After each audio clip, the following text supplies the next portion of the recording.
Hello everyone, তো আবারও আমি চলে আসলাম তোমাদের সামনে একটা ছোট্ট মিনি ব্লগ নিয়ে।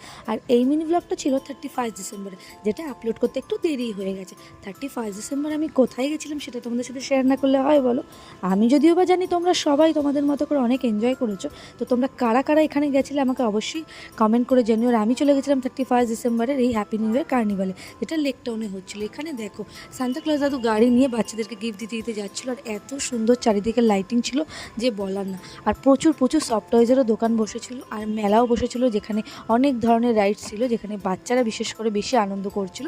বাচ্চাদের রাইডসই বেশি ছিল, তো আমার তো ভীষণ ভীষণ ভালো লেগেছে। আর যত ভেতরে যাচ্ছি তত দেখছি আরও সুন্দর সুন্দর লাইটিং। ওখানে ফাংশনও হচ্ছিলো, যেখানে জোজো এসেছিলো। আর জোজোর গান তো তোমরা সবাই জানো, সবসময় হিট, যদিও বা আমি ফাংশনে দাঁড়াইনি। আর এদিকে ছিল লেকটাকে ভীষণ সুন্দর করে সাজিয়েছিল, সেটাও তোমাদেরকে দেখে দিলাম। তারপরেই চলে আসলাম খাবার দোকানে, আর এখান থেকে আমি একটু পাকোড়া খেলাম, তারপরে চলে গেলাম বাড়ি। তো আজকের জন্য টাটা, দেখা হচ্ছে।